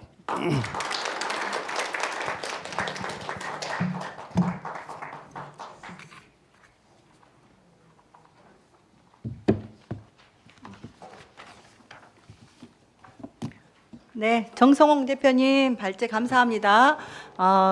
실제로 눈앞에서 이렇게 과학기구를 가지고 이야기를 해주시고 또 마이크를 썼다가 안 썼다가 하니까 집중도가 확 높아집니다. 네, 감사드리고요. 아마 이제 이거였죠. 기술이 오히려 이제 교육을 훼손한다. 그래서 우리가 AI 교과서가 아니고 AI 기술을 어떻게 이제 교육 과정에 접목시킬 것인가에 대한 충분한 어떤 고민과 그런 어떤 검토들이 분명히 선행되어야 되는데 지금 당장 뭐 현 정권에서 그런 과정 전혀 없이 특히나 주무부서였던 그 교육부 장관 되기 전에 2, 3년 전에 논문에서는 아직도 이것은 여러 가지 검토나 어떤 그 논거들이 필요하다 이런 본인이 논문을 써놓고 교육부 장관이 되니까 디지털 교과서 당장 도입해서 우리가 디지털 시대에 대한민국이 앞서가야 된다. 이렇게 논리를 하루아침에 바꿔버리는 이런 것들도 있는데 이제 그런 측면에서 디지털 교과서 도입은 현재로서는 너무 성급하다 하는 것을 충분히 지적을 해주셨습니다. 그러면 이런 내용을 바탕으로 우리 최유진 학부모연합회 고등부 동부 대표 우리 최유진 학부모께서 토론해 주시겠습니까? 네, 안녕하십니까. 저는 지금 현재 초등학교 6학년, 고등학교 1학년 딸 둘을 키우고 있는 학부모입니다. 제가 오늘 이 자리에 참석하게 된 이유는요. 과연 이 정책이 현장에 있는 교육의 3주체라고 불리는 학생, 학부모, 교사들의 의견이 어느 만큼 반영이 되었고 이러한 의견들이 반영되는 과정 속에서 어떠한 이권 다툼은 없었는가 이러한 의문점들이 해소되지 않았기 때문에 이 자리에 앉게 됐습니다. 먼저 제가 저는 이런 어려운 이야기보다는 실질적인 실생활에 있는 이야기를 들려드리고 싶어요. 문득 얼마 전에 제가 유튜브에서 봤던 내용인데, 한 미인대회에서 한국 대표가 쟁쟁한 여러 나라 미인 대표들을 제치고 우승을 한 이야기가 있습니다. 그 미인 대표가 우승할 수 있었던 이유는 마지막 질문이 이거였어요. 지구 환경을 위해서 어떻게 생각하십니까? 그랬을 때 쟁쟁한 다른 나라 미녀들은 교육 문제, 기후 문제, 환경 문제에 대한 대답을 했습니다. 그렇지만 한국 대표는 이렇게 대답합니다. 이 환경을 살아가는 사람들에게 제일 중요한 문제는 공감이라는 대답을 해요. 우리가 사회에서 지금 아이들을 키우고 있는 학부모들의 최대 관심사는 공감 능력입니다. 그게 떨어진 아이들은 학교에서 반항아로 불리기 일쑤이고 또는 문제아로 분류되다 보니 그 아이들은 점점 학교 생활에 적응할 수 없고, 교사들도 이러한 아이들을 컨트롤하기 힘들다고 학부모에게 떠넘기는 이런 악순환 구조가 계속 반복되고 있기 때문에, 어떻게 보면 학부모 입장에서는 학교가 소통하지 않는다, 학교에서는 학부모가 점점 어려워지고 있다, 이러한 교육 환경들은 다 공감 능력의 부재인데, 실질적으로 25년부터 아이들이 제일 중요한 초등학교 3학년과 4학년, 중1, 고1부터 디지털 교과서를 도입한다고 합니다. 그렇다면 이 교과서를 도입했을 때 이 과도기 구간을 겪어야 되는 이 아이들의 학습 능력, 교사들과의 관계, 이런 것들이 과연 탁상 행정에서 이런 것들이 논의가 되었는지 저는 제일 궁금하고요. 마지막으로 제가 들려드릴 이야기는 되게 많이 적었습니다. 제가 궁금했던 부분 또는 주요 교과목에 대한 사교육 부담은 높아지지 않는지, 학원이나 이런 것들에 대한 문제점은 있는지. 그런데 이제 발제자분들의 이야기를 들으면서 제가 드리고 싶은 이야기는, 저도 어렸을 때 되게 상위 1%를 받쳐주는 평범한 99%의 학생이었습니다. 그런데 제가 잘할 수 있는 분야를 깨우쳐 주신 분은 저희 6학년 때 담임 선생님이셨어요. 정말 획일적인 교육과정 속에서 저의 숨겨진 그 분야를 발굴하고 그것에 대해서 제가 용기를 갖고 해낼 수 있게 옆에서 도와주신 분은 교사였단 말이죠. 그러면 이런 교사들의 능력을 어떻게 보면 AI, 디지털 교과서 하나만으로 도태되는 교사 또는 능력 있는 교사, 이렇게 분류짓는 게 맞는 것인지, 그리고 현실적으로 지금 이러한 AI 기반을 도입을 했던 게 관공서에도 공공연하게 이루어지고 있습니다. 실질적인 예로 소방관들도 진급을 하려면 모의 상황실에 들어가서 시험을 통과해야 되고, 이러한 것들이 나이 든 소방관들은 통과하지 못했기 때문에 현장에서 그대로 그냥 정년퇴직을 하게 되고, 그러면 결론적으로 상위 1%를 위한 하위 99%에 대한 방안이나 대책은 교육부에서 이걸 마련하고 있는지, 이러한 점들이 저는 많이 궁금합니다. 이상입니다. 네, 최유진 대표께서 여러 가지 이야기를 하셨는데, 학교 현장에서의 어떤 일들, 그리고 교육의 본질이 결국 공감하는 능력, 그리고 스스로 각각 학생 한 사람 한 사람이 가지고 있는 어떤 소질이나 관심 분야를 이제 북돋아 주고 그것이 발휘될 수 있도록 해주는 것이 이제 교사의 역할인데, 그런 부분들은 어떻게 지금 이 디지털 교과서 도입에서 어떻게 계획을 세우고 있는지, 그것이 궁금하다, 이런 말씀을 주셨습니다. 그러면 계속해서 우리 김지연 전국 교직원 노동조합 강주지부 대표께서 해주시죠. 네. 잘 들리시나요? 네. 네. 안녕하십니까? 저는 평동초등학교에서 초등학교 4학년 아이들의 담임을 맡고 있는 김지연이라고 합니다. AI 교과서에 대해서 어떤 의견을 발표하라고 할 때마다 조금 당황스러운 기분이 드는데요. 왜냐하면 저는 아직 AI 교과서를 본 적이 한 번도 없습니다. 네. 내년부터 시작한다고 했는데 저희 학교 선생님들 중에 보신 분들이 없고요. 저는 지금 연수를 받고 있는 선생님들도 프로토타입으로만 연수를 듣고 있습니다. 저도 비슷한 것을 한번 본 것이, 연수에서 강사님께서 이거 출판사에서 한 건데 내가 보여줬다고 아무한테도 말하지 말아라 라고 하시면서 살짝 보여준 걸 본 게 제가 AIDT에 대해서 실질적으로 가지고 있는 지식의 전부거든요. 그래서 사실 찬성이든 반대이든 하려면 봐야 되는데 너무 이런 거를 선생님들에게 전혀 동의나 어떤 의견 구하는 과정도 없이 당장 내년부터 수업을 해라 라는 점이 이제 안타깝다는 이야기를 먼저 드리고 싶고요. AIDT를 활용하면 좋은 점들이 있다고 많이 얘기를 합니다. 이제 대표적인 게 맞춤형 교육이 가능하다고 이야기를 많이 합니다. 이제 교사가 주도하는 수업에서는 선생님 한 명이 문제 하나를 풀면은 나머지 아이들도 다 그 문제를 풀어야 되거든요. 이제 그 문제가 쉬운 친구도 있고 어려운 친구도 있겠지만 어쨌든 같이 풀어야 하는데 AIDT를 사용할 때는 자기 수준에 맞는 문제를 알아서 풀 수 있기 때문에 맞춤형 교육이 가능해서 학습 효과가 올라갈 것이다 라는 의견이 있습니다. 또 그 교사와 학생과의 상호작용의 질이 증가한다는 이야기도 있습니다. AIDT가 수업이나 그런 면에서 이제 교사의 부담을 좀 줄여주기 때문에 그렇게 부담이 줄어들어서 교사가 좀 더 시간이 생겨서 아이들과 더 깊게 상호작용을 할 수 있을 거다. 이런 이야기도 저도 많이 들었습니다. 네, 그리고 근데 이제 제가 학교 현장에서 아이들과 함께 생활하면서 느낀 거는 사실은 약간 의구심이 있습니다. 먼저 AIDT를 통해서 맞춤형 교육이 가능할지가 살짝 의문이 드는데요.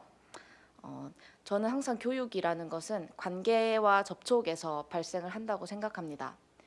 예를 들어서 수학 익힘책을 풀 때 아이들이 모르는 문제가 있으면 손을 들어요. 제가 가서 그 문제 푸는 걸 도와주는데요. 가끔씩은 제가 어떤 설명을 해주지 않고 그냥 그 문제를 소리내서 그냥 읽어줍니다. 영수는 사과가 3개고 민정이는 5개나 그럼 몇 개일까? 그냥 그 문제를 읽어준 거예요. 근데 아기가 대답해요. 8개요. 아무것도 안 알려주고 문제만 읽어줬는데 이건 이제 왜 그런 거냐면 이 친구가 일단 집중력이 부족하고 집중을 안 하니까 문제도 이해가 안 되고 그런 상태로 있다가 선생님이 와서 가까이에 와서 선생님 목소리로 그 문제를 들으니까 갑자기 풀겠는 거예요. 선생님이 왔으니까 나 이제 이 문제 풀 수 있어 라고 마음속으로 생각을 하고 집중을 딱 하면 그 문제가 풀어져요. 그런 경우가 되게 많거든요. 근데 이런 거는 AIDT가 해줄 수가 없잖아요. 특히 이제 학력이 저하된 학생일수록, 그러니까 공부가 어려운 친구들일수록 이 설명의 질보다는 그 설명을 하고 있는 선생님과의 관계가 너무너무 중요합니다. 그래서 보통 기초학력 보충하시는 선생님이 40분 정도 수업을 한다 그러면 10분은 아이들이랑 놀기도 하고 간식도 주고 30분 동안 가르치고 일찍도 보내주고 하면서 즐거운 분위기에서 수업을 해야지 그 저학력인 학생들이 더 배울 수 있다고 생각을 하거든요. 그런데 그런 것들이 AIDT가 맞춤형 교육을 과연 시켜줄 수 있을까? 특히 하위권 학생들에게 이런 고민이 좀 됩니다. 그 다음에 시간을 줄여준다, 교사를 좀 편하게 해줄 거라는 그런 의견도 있었는데요. 저는 사실 그 AI 교과서는 본 적이 없지만 AI 다른 서비스는 학교에서 이용을 좀 하고 있습니다. AI 팽톡이라는 초등학교 영어 학습 어플이 있습니다. EBS에서 나온 건데요. 이게 보면 굉장히 좋아요. 게임처럼 생겼는데 아이들이 게임처럼 영어 단어를 막 말하면 발음을 분석해주고 또 막 문장도 잘 해주고 그렇게 해서 아이템도 모아가지고 그 펭수 캐릭터로 뭐 꾸밀 수도 있고 하는 그런 재미있는 프로그램이에요. 그래서 저도 너무 좋겠다 싶어서 저희 아이들이랑 같이 하고 있는데 저 같이 해야겠다고 마음을 먹고 오늘 그 여기 오기 전에 5교시에 아이들한테 한번 해보자고 했습니다. 처음으로. 근데 그러면 아이들이 딱 켜고 AI 팽톡을 시작하는 게 아니라 자, 와이파이 안 되는 친구들이 한 5명. 그 다음에 패드에 AI 팽톡이 안 깔려 있는 애들이 또 7명.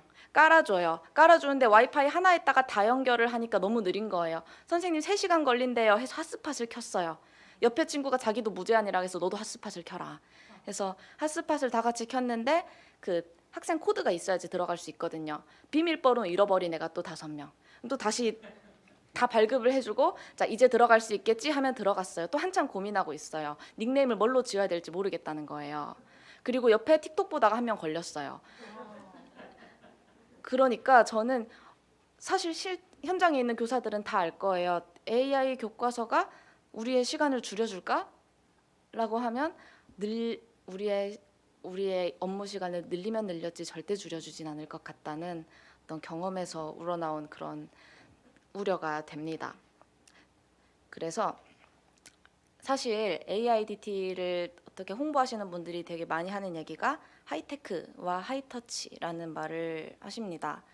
이제 하이테크, 기술이 교육을 많이 해준다.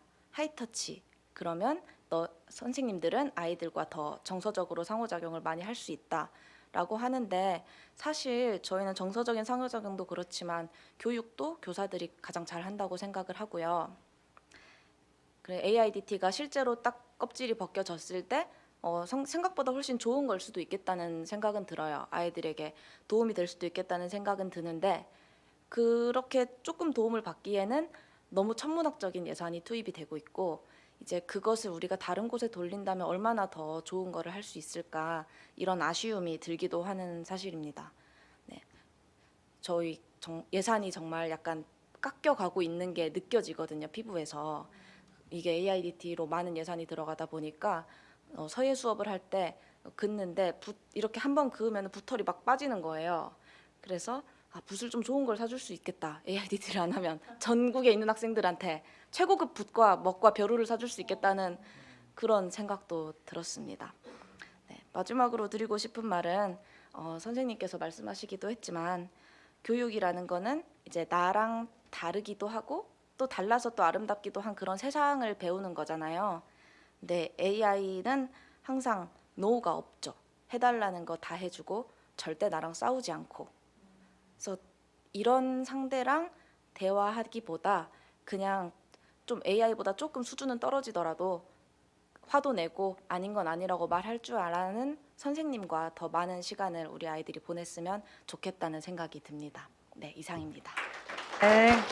네, 아주 정말 교실 현장에서 수업 현장에서 일어나는 일들에 대해서 아주 실감나게 잘 이야기를 해주셔가지고 말씀하신 내용들 충분히 잘 공감이 됩니다. 일단은 아무튼 정말 뭔가 이 상호작용, 교사의 상호작용을 통해서 아이가 정말 이 사랑을 먹고 자라는 거죠. 그것은 집안에 있는 아이건 학교에서 공부하는 아이건 관심과 사랑을 받고 아이의 지능도 자라고 관계도 형성이 되는 건데, 그런 점에 있어서 뿐만 아니라 여러 가지 점에 있어서도 AIDT, AI 디지털 교과서입니다. 그걸 AIDT라고 이제 교육 현장에서는 그러시는데, 그런 것이 천문학적인 예산을 투여할 만한 일인가에 대해서 강하게 의문을 제기해 주셨습니다.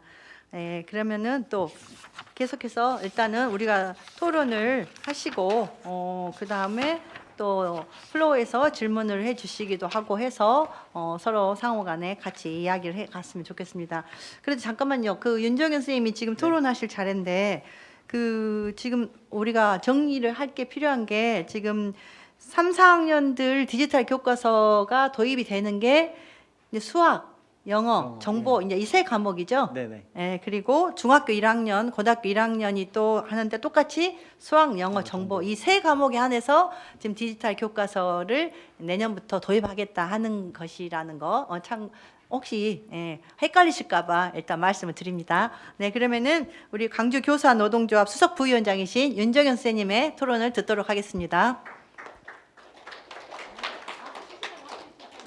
저희 앞에서 정성홍 대표님하고 김재현 선생님께서 워낙 좋은 말씀도 많이 해주시고 해가지고 제가 또 똑같은 말을 하게 될 것 같아요. 그래서 저는 몇 가지만 얘기를 해보고 싶습니다. 학생들이 스마트 기기에 오래 노출되는 게 사실상 여러 연구 결과에서 매우 부정적이다라고 이미 결과가 나오고 있고, 외국에서도 그런 이유 때문에 학교에서 스마트 기기를 제한하는 그런 나라들이 점점 늘어나고 있잖아요. 근데 우리나라는 거꾸로 학교에다가 다 스마트 기기를 보급해주고 충전함도 설치해주고 예산을 과도하게 투여를 해서 자꾸 접하게 만든단 말이죠. 그런데 학교 현장에 있다 보면은 5년 전하고 지금하고 학생들의 약간 뭐라고 해야지, 과잉 행동을 보이는 학생들의 비율이 엄청나게 늘어났습니다. 저는 이게 스마트 기기가 과도하게 아이들한테 노출이 되어서 학생들이 집중력도 저하되고 또 과잉 행동 장애 같은 것도 많이 발생하고 있다고 짐작을 하고 있습니다. 근데 그거는 아마 저뿐만이 아니라 학교 현장에 계신 모든 선생님들이 다 느끼실 거라고 생각을 합니다. 스마트 기기를 활용한 AI 디지털 교과서를 학급에 도입을 한다면 저는 엄청 혼란이 올 것 같아요. 물론 이제 로그인 어쩌고 저쩌고 그런 것들이 다 해결이 돼서 이제 아이들이 능숙하게 된다 하더라도 스마트 기기에 그 의존도가 굉장히 높아지고 창의력이 말살될 거다라는 우려는 지울 수가 없습니다. 실질적으로 외국에서 알트스쿨이라든지 여러 사례를 통해서 스마트 기기를 통해 학습을 했을 때 초창기에는 매우 성공적으로 보였다는 거죠. 그런데 몇 년 후에는 그것이 다 실패로 끝났습니다. 왜냐하면 그 기준 점수에 미달하는 학생들이 속출을 하고 읽기 쓰기 능력이 심각하게 저하가 됐다. 스마트 기기만 보다 보니까 읽고 쓰는 능력이 심각하게 저하됐다는 거 저는 충분히 공감을 하고요. 그 다음에 문해력도 낮아졌다. 그리고 창의성이 심각하게 낮아졌다. 이런 것들 때문에 미국이나 외국에서도 이 스마트 기기를 활용한 교육을 중단해 가고 있다. 저는 그런 사례가 있기 때문에 더더욱 도입에 신중해야 하고 조심스러워야 한다. 이렇게 생각을 합니다. AI 디지털 교과서에 를 이제 교육부에서 발표한 것을 살펴보면 사실상 디지털 교과서에다가 코스웨어를 접목시킨 거예요. 근데 지금 학교에서 교과서 여러 출판사에서 교과서를 발급을 하고 있거든요. 그 홈페이지에 들어가면 디지털 교과서는 다 나와 있어요. 뭐 국영수 사과 전 과목을 다 디지털 교과서로 볼 수가 있습니다. 근데 거기에다가 코스웨어 접목시킨 게 저는 AI 디지털 교과서 정도로 보고 있어요. 근데 코스웨어를 그렇게 과도한 예산을 투여를 해서 각 출판사한테 개발시키고 거기에다가 구독료를 줘야 하는가에 대한 저는 심각한 그 의문이 듭니다. 이거 예산 낭비다. 이런 정도의 코스웨어는요, 국가가 주도해서 한 3년 열심히 잘 개발을 하면은요, 한 100억이면 만들 것 같아요. 저한테는 한 10억 주면 저는 만들 것 같습니다. 근데 수천억 수조를 들여가지고 매년 구독료를 줘야 하고 이런 예산을 투여한다는 것은 저는 제가 봤을 때는요, 이거는 심각한 문제라고 생각을 합니다. 그 다음에 비용 측면에서 우리가 오픈 챗 GPT나 구글 제미나이, MS 코파일럿, 애플 인텔리전스 이런 것들이 개발이 돼가지고 지금 점차 무료에서 유료화로 바뀌어가고 있어요.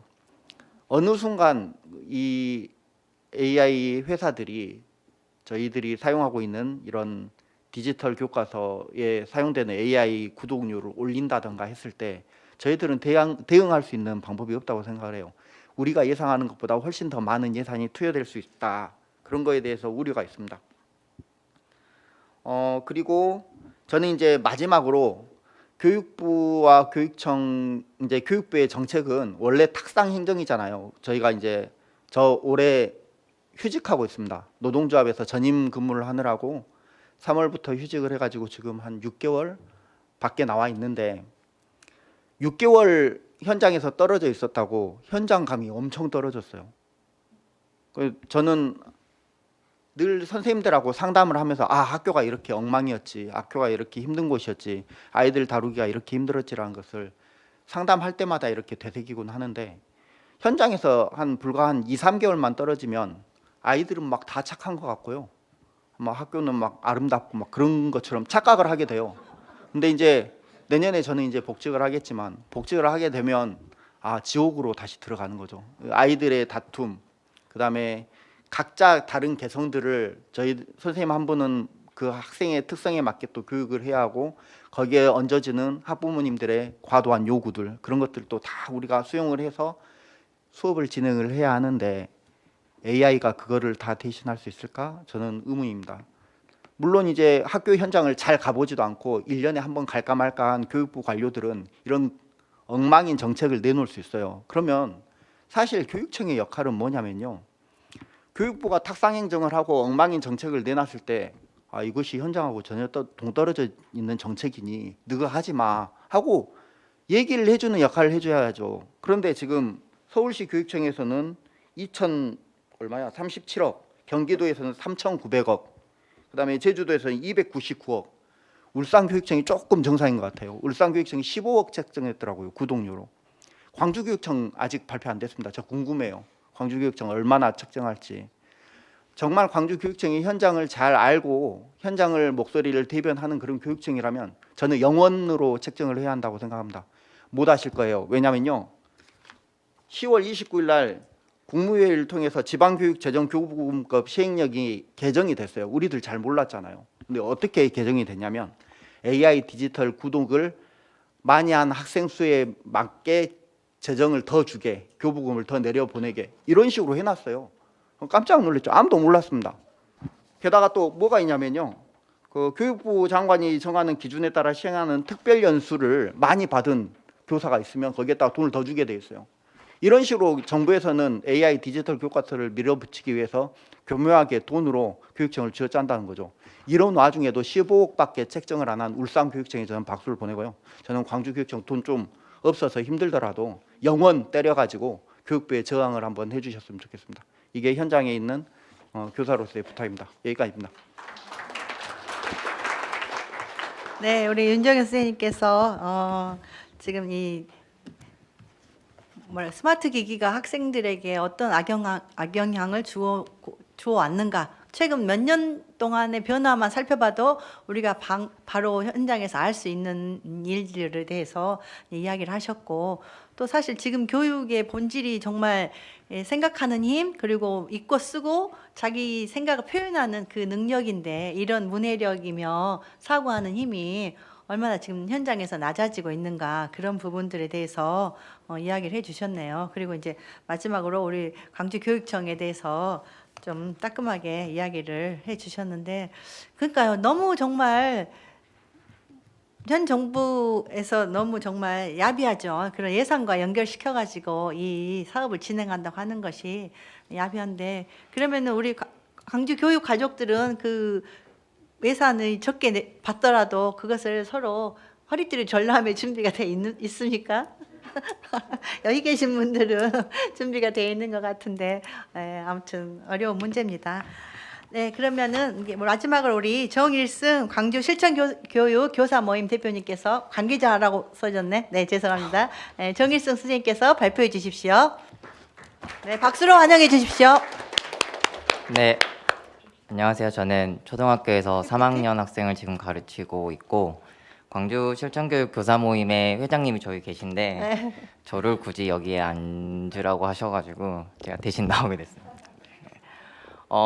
아마 저를 내보내신 이유가, 제가 그래도 에듀테크라고 하죠. 디지털 기기나 아니면은 이런 관련 교육들을 교실에서 사용하는 것을 에듀테크라고 하는데, 제가 그쪽에 관심이 조금 있고 또 교실에서 많이 사용하고 있고, 이 AIDT 도입 때문에 교사들을 양성하는 그 연수가 있었습니다.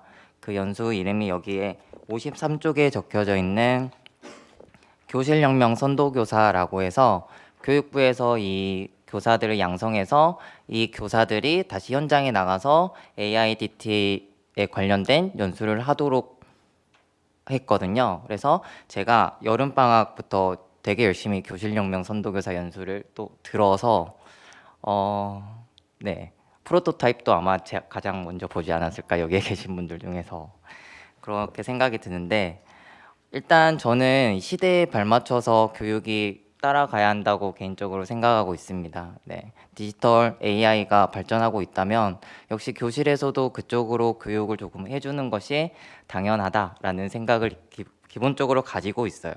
그런데 앞에서 이제 많은 분들이 부작용이나 안 좋은 점들에 대해서 많이 말씀해 주셨으니까, 저희는 현장의 교사들은 그럼 어떻게 생각하고 있는지 광주 실천교육 교사 모임 회원들을 대상으로 설문조사를 조금 했습니다. 오기 전에. 그 설문 결과들을 한번 보면서 같이 말씀드리도록 하겠습니다. 당장 AIDT, 아까도 말씀 많이 들으셨겠지만 AIDT의 실물이 아직 나오지 않았습니다. 프로토타입이라고 하는 것도 굉장히 엉성한 수준이었어요. 제가 처음 보기에는. 이 프로토타입의 구성이 어떻게 되어 있냐면, 교사가 문제나 아니면은 교육 내용들을 이렇게 설계를 하고 그 설계한 내용들을 다시 학생들에게 뿌려주는 형태고, 그리고 교사는 대시보드로 교사 컴퓨터에서 그걸 확인할 수 있습니다. 그러니까 만약에 10가지의 문제를 세팅을 했다면 학생들이 지금 몇 번 학생이 몇 번 문제를 풀고 있는지 그것들을 확인하고 교실혁명 선도교사에서도 가장 강조하고 있던 점이 하이테크가 먼저가 아닙니다. 하이터치가 먼저입니다. 하이터치, 하이테크라고 하는데 이 부족한 학생들을 교사가 직접 찾아가서 1대1로 피드백을 할 수 있고 개별화 교육을 할 수 있다라는 것을 굉장히 강조하고 있어요. 그래서 원래는 이제 수학책을 풀다 보면은 수학 문제를 풀다 보면은 못 푸는 학생이 누가 있는지 이런 것을 잘 모르잖아요. 앞에서 수업을 하고 있기 때문에. 그래서 이 대시보드를 통해서 확인을 하고 직접 다가가서 피드백을 해주고 그 다음에 수학 같은 경우에는 빨리 푸는 학생, 능력 좋은 학생이 있으면 그 학생들에게는 AI가 맞춤 문제를 또 풀어줍니다. 제공해주고 못하는 학생에게는 또 못하는 유형의 문제를 또 제공해주고 라는 형태로 AIDT가 꾸려져 있는 것으로 저는 개인적으로 알고 있고요. 하지만 이제 현장에 계신 선생님들은 그것에 대해서 본 적도 없고 그리고 실체도 불분명하기 때문에 굉장히 두려움을 가지고 계세요. 제 옆에 계신 선생님들도 동학년 선생님들도 모두 다 그거 어떻게 하지? 내년에 3, 4학년 안 해야 되는 거 아니야? 라고 하시는 분들이 많아요. 그래서 53쪽의 설문조사 결과에서도 반대 의견이 굉장히 많습니다. 네. 내년에 당장 도입했을 때 그 AIDT를 잘 활용할 수 있을까라는 두려움이 먼저 앞선다는 거예요. 근데 사실 많은 분들이 오해하고 있는데 AIDT가 필수 구독이 아니까 필수로 써야 하는 것이 아닙니다. 선생님들도 선택해서 쓸 수 있어요. 그러니까 서책용도 있고 AIDT도 있으면 그 중에 자기가 선택해서 쓰는 겁니다. 그러면 그 3번 설문을 보시면 서책용 교과서를 많이 사용한다는 선도교사가 아닌 분들은 대부분 서책용 교과서만 사용하겠다고 하고 있습니다. 교실혁명 선도교사를 하는 분들도 부정적인 의견이 많고 대체로 사용하겠다 아니면 병행해서 사용하겠다라고 응답하신 분들이 많아요. 그 말을 들어보면 AIDT를 알고 있어도 서책용을 포기할 수 없는 이유가 AIDT는 결국에는 보조적인 성격이 강합니다. 사실 지금의 교과서도 수업의 보조라고 사용하는데 AIDT는 그 교과서의 보조 같은 느낌이 있어요. 그러니까 문제를 내가 설계해서 제공해주고 그 문제를 얼마나 잘 해결하는지 아이들을 볼 수 있다는 거죠. 가격도 가장 큰 문제죠. 가격을 제가 알기로는 4만 원에서 과목당 1년 구독료가 4만 원에서 6만 원 정도 될 것이라고 알고 있는데 제 생각에는 이거는 교육부가 깎은 거라고 생각하거든요. 네, 사실 그 개발비는 훨씬 더 클 텐데 그래도 교육부가 어제 국가 정책으로서 추진하는 거라서 좀 깎은 거라고 생각이 드는데 4만 원에서 6만 원이어도 굉장히 비쌉니다. 기본적인 서책용 교과서에 비하면. 제가 방금 들었는데 서책용 교과서가 책 한 권에 한 5천 원 정도, 6천 원 정도 하거든요. 그것에 비하면 교과서의 보조도구로 사용하는데 거의 5만 원, 6만 원 정도를 사용하는 것이 맞나? 그랬을 때 이제 선생님들은 이게 맞나? 라는 생각이 들 수밖에 없죠. 그래서 사실 아까도 충분히 말씀하셨지만 원래 보통 교육 정책을 추진할 때는 연구학교라든지 이런 것들을 설정을 해서 그 학교에서 충분히 검토와 이런 피드백을 받은 후에 그 다음에 정식 정책으로 시행하게 되어 있는데 AIDT는 아직 개발도 되지 않은 상태에서 내년에 당장 모든 학교에 도입하겠다고 하고 있습니다. 그러니까 더 두려움이 커질 수밖에 없다고 생각이 들고요. 교실혁명 선도교사, 그러니까 교육부의 연수를 들은 교사들조차 내년은 조금 아니지 않나? 라는 생각을 하고 있습니다. 그분들은 충분히 에듀테크에 밝고 디지털 기기를 많이 사용해야 한다고 생각하고 있고 그리고 AI 교과서가 필요하지 않을까라는 생각을 가지고 있는 선생님들조차 내년은 아니지 않나? 라는 생각을 하고 있다는 겁니다. 그러니까 아직 나와서 좀 보고 싶다는 거죠. 네. 제가 그 교실혁명 선도교사 단톡방에 보면은 이제 점점 희망 회로라고 하죠. 그걸 돌리고 있습니다. 잘 나올 거야. AIDT 정말 잘 나올 거야. 잘 나와야 해. 라고 이렇게 스스로 이제 강사를 하시는 분들도 있는데 잘 나올 거야라고 믿음을 가지고 기다리고 있는 실정입니다. 네. 그래서 저는 사실 잘 나왔으면 좋겠습니다. 네. 제발 잘 나와가지고 이런 논란조차 없었으면 하는 바람이 조금 있습니다. 네, 차라리 그랬으면 어떨까 하는 생각이 있습니다. 자, 정리하신 거죠? 네, 정일성 선생님 감사합니다. 네, 박수. 네, 이제 그 AIDT를 대비해서 교육청에서 교실혁명 선도교사 연수가 이제 진행이 됐는데 그 연수를 받으시면서 그 안에 그러니까 그분들은 일단 최소한 교사들 중에서도 이 AIDT에 대해서 관심을 갖고 뭔가 이루어지는 일에 대해서 내가 같이 참여를 하고 싶다고 긍정적인 마인드를 가지고 계신 분들인데 그분들조차도 절반 이상이 이거는 문제가 있고 지금 이렇게 도입할 것은 아니다. 이런 생각을 가지신다는 것을 직접 이렇게 설문조사를 하셔가지고 정말 이렇게 내주시니까 참 정말 현실적으로 느낌이 와닿았는데요. 아니 이 설문조사를 우리 오늘 토론회가 있는 줄 알고 미리 하신 겁니까? 아니면은 항상 이렇게 실천 교사 모임은 이렇게 준비가 돼 있습니까? 네, 항상 준비가 되어 있습니다. 아, 네. 실천 교사 모임을 위해서 박수 한번 쳐드려야 되겠습니다. 네. 네, 그러니까 이제 우리의 이런 우려가 기후가 되는 것이 이제 됐으면 좋겠다는 바람을 또 담아서 이야기를 마무리해 주셨습니다. 이렇게 해서 발제 두 분 그리고 토론하시는 네 분의 의견을 이제 들었습니다. 여러 가지 이야기들이 나왔고 이것이 어떤 이 시대의 흐름에 어쩔 수 없다 하더라도 이것이 당장 내년에 이렇게 교육 현장에 도입될 일인가에 대해서는 이제 많은 의구점들을 제시를 해주셨는데요. 이제 플로어에서 우리 들으시면서 또 하고 싶은 이야기 있으시면 아니면은 또 발제하신 분이나 토론하신 분들에게 또 질문하실 내용 있으시면 그래서 토론을 좀 한 단계 더 깊이 있게 진행할 수 있게 해주실 분들 있으면은 좀 발언을 해주시기 바랍니다. 누가 해주시겠습니까? 다들 하고 싶은 이야기 여기서 다 해버려가지고. 네, 저 뒤에서 손 들어주신 여성분, 네.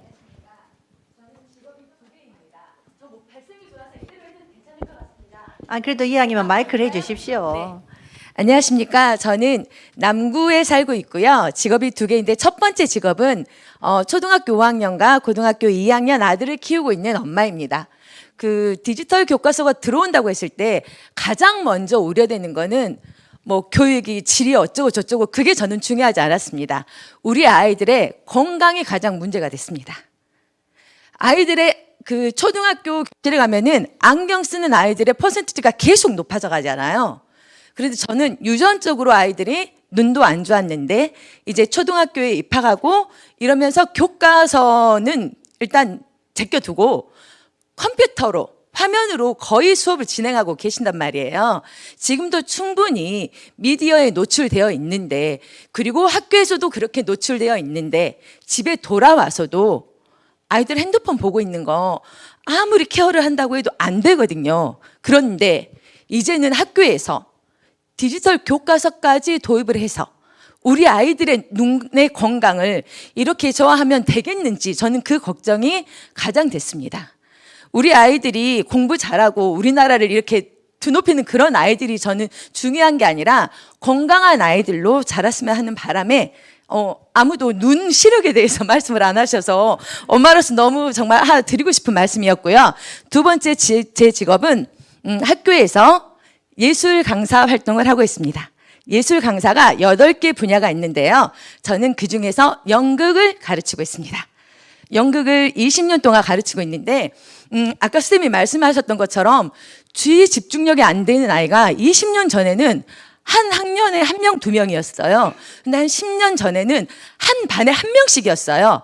그런데 지금은 한 반에 3, 4명이 ADHD 약을 먹고 있습니다. 네, 이게 현실입니다. 정말로. 학교에서 수업을 하다 보면은 혼자 종이를 찍고 있는 아이, 자기 마음에 안 든다고 소리 지르는 아이, 그 아이들이 정말로 한 반에 심하면은 1명, 2명. 그리고 비 오는 날 선생님들이 저한테 말씀하십니다. 선생님, 오늘 아이가 약을 안 먹고 왔어요. 정말 이런 아이들이 계속 늘고 있는데 디지털 교과서가 들어온다면 더 나아질까요? 이런 환경이? 이게 가장 걱정이 됐고요.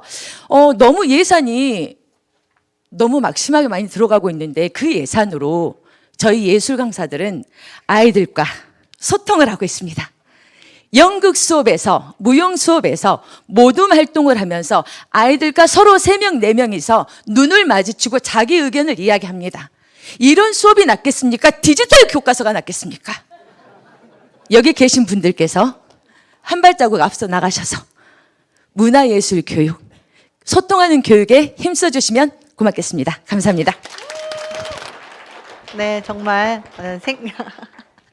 두 가지 점에서 다 이야기가 공감 100% 가는 이야기를 해주셨네요. 사실 정말 이 아이들, 특히나 아들들 2명 키우시니까 스마트 기기에 노출돼서 뭐 건강 문제도 이야기하셨지만 또 아이들이 이제 프라이버시 때문에 다른 이야기는 안 하셨을 텐데 또 남자 아이들 같은 경우 또 많이 우려하시는 학부모들이 많이 있잖아요. 이제 그런 부분들도 있고 또 정말 교육 현장에서는 이렇게 끊임없이 서로 간에 소통하고 부딪히고 아까 계속 우리 정성홍 선생님께서도 말씀하셨다시피 예스만을 답하는 이 스마트 기기하고 친해질 게 아니라 너도 말하고 나와 다른 사람들과 친해지면서 사람들과 어떻게 이 풀어 나갈 것인가 하는 것이 지금 우리 교육 과정에서는 제일 우선적으로 얘들한테 가르쳐야 될 덕목이다 이런 맥락에서 말씀을 주신 것 같습니다. 예, 그리고 또 뭐 다른 이야기 하실 분 없으십니까? 다들 이제 이 분야에 대해서 이야기를 하셨는데 우리 발제 선생님, 정성호 선생님께서 한 말씀. 아니 저희가 AI 요거 하면서 의견 달라는 의견이 있었거든요. 그 질문도 있고 이따가 질문 끝난 다음에 한번 화면 좀 한번 보여주시죠. 예.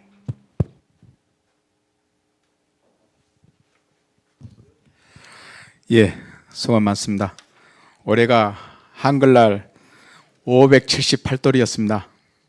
한글날을 맞춰서 전국 교사 노조에서 발표를 했는데요. 문해력이 떨어진다라고 하면서 교육을 첫 번째 덕목은 균형이다, 균형 교육이다라고 하더라고요.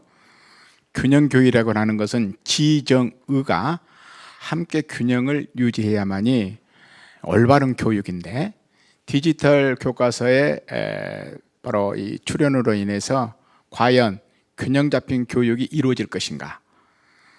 즉 지적인 교육만을 강조했을 때에 인성 교육은 학교에서 어떻게 담당할 것인가?